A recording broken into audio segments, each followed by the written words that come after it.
Stéphane, vous voulez qu'on accueille s'il vous plaît.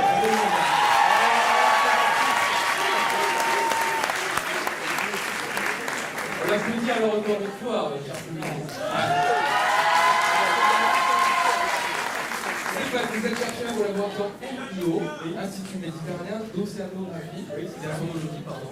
Non, d'océanographie aussi, d'accord. Ça va. Ouais, Et enseignant à l'UFR Sciences et Technologies. Oui, tout à fait. Et c'est pas quelque chose de représentation. Et le suivant, impact de l'activité humaine en milieu côtier, exemple de la radio Toulon. Exactement. C'est à vous de jouer, quand vous souhaitez dans la présentation. Maître Fouras. Merci. Donc, je suis ici pour vous parler, bonsoir d'abord, de l'impact anthropique sur les zones côtières. Alors, dit comme ça, c'est pas très sexy. Hein. Mais je vais en fait vous parler de la rade de Toulon. Hein, vous l'avez vu, parce que vous y habitez, ou parce que vous l'avez peut-être visité, puisque vous êtes ici. C'est une des plus belles rades d'Europe, paraît-il. Donc, autour de cette rade, comme vous pouvez le voir sur la carte, elle est entourée de plein de choses, notamment de villes. Vous avez la ville de Toulon, Carqueiranne, Pradé. Il y a aussi des activités industrielles, des activités navales.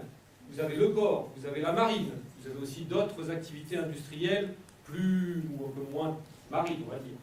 Vous avez aussi une activité touristique. Tout ça montre qu'autour de cette rade, on a une activité économique. Les hommes y vivent, ils y travaillent, mais aussi ils y polluent. Et le travail de recherche que je vais vous présenter, qui n'est pas uniquement mon travail de recherche, mais un travail de recherche de toute une équipe, c'est l'étude justement de cet impact, de cette pollution qui arrive à la rade de Toulon. Alors, il faut d'abord déterminer les différentes sources qui arrivent à la rade. Alors, il y en a plusieurs. La première, la plus évidente, c'est les stations d'épuration, c'est-à-dire nos rejets à nous, qui sont traités dans les stations d'épuration, mais malgré tout ça, il y a quand même des produits chimiques qui passent au travers de ces stations d'épuration, notamment les médicaments, les pesticides, qui vont traverser tout le système d'épuration et arriver à la mer. La deuxième source de pollution, c'est également la pollution liée à l'activité économique, principalement la marine, ou les bateaux. Mais pas forcément vis-à-vis des gasoils ou des eaux grises, comme vous pouvez vous y attendre, mais en partie à cause de ce qu'on a vu tout à l'heure pour la thèse en 180 secondes, des peintures anti-fouling, qui vont relarguer des produits à l'intérieur, voire dans la mer, et qui vont avoir des impacts sur l'environnement chimique et biologique de la rade. Et enfin, il y a une troisième source qui est moins évidente, c'est l'activité urbaine. L'activité urbaine, c'est tout ce qu'il y a dans la ville. On ne s'en rend pas compte tous les jours, mais les pneus qui sont sur la route laissent des traces de caoutchouc, vous avez les aérosols qui sont dans l'air, vous avez tout ce qu'on laisse sur les parkings, les huiles, etc. Et quand il pleut, tout ça est rabattu dans l'eau et envoyé dans les rivières. Les rivières atterrissent dans la rade.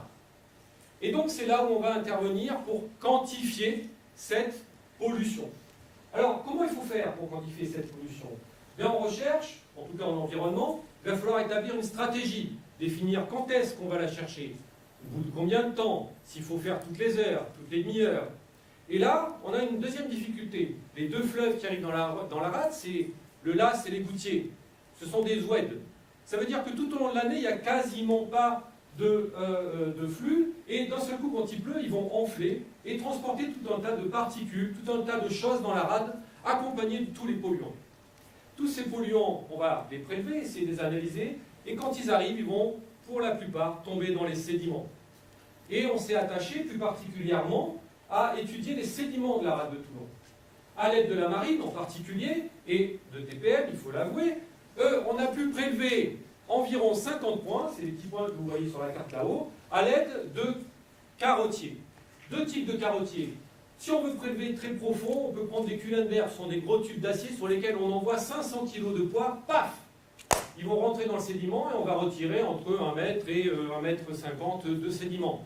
Les carottiers un peu plus légers vont nous permettre de déterminer environ, de prélever environ 60 cm de sédiment.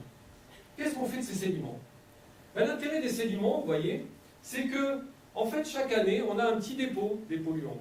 Et donc, lorsqu'on va les prendre, on va les couper, petit morceau par petit morceau. Millimètre par millimètre, j'exagère. demi-centimètre, et puis après centimètre, etc. Pourquoi? Mais parce qu'en fait, en descendant sur la carotte, on va avoir une histoire de la pollution de la rade de Toulon. D'accord?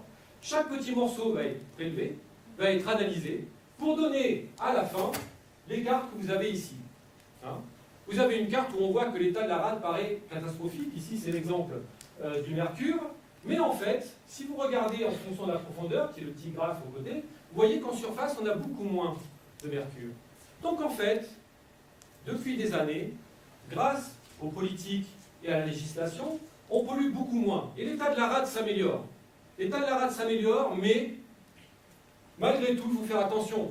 Parce qu'on a d'autres polluants qui arrivent, comme les polluants organiques, qu'il faut aussi détecter. Donc il faut tout surveiller. Alors ça s'améliore, mais vous allez me dire, oui, mais il y a un petit pic aux alentours de 15 cm, qu'est-ce que c'est? Eh bien, un des résultats de la recherche qu'on a menée, c'est qu'on a 2 mm de sédimentation par an. Vous imaginez, tous les ans, on a 2 mm, ce qui n'est pas énorme. La pollution est à 15 cm. Si vous divisez 15 cm par 0,2, vous vous retrouvez à la Seconde Guerre mondiale. Les sédiments emmagasinent et enregistrent les pollutions que vous avez produites dans la rade. D'accord? Un sédiment, c'est une bombe à retardement environnemental. D'accord? Donc, si on veut sauvegarder notre belle rade de Toulon, il faut que l'on continue à faire des efforts et surtout qu'on essaye de ne pas trop remuer le sédiment.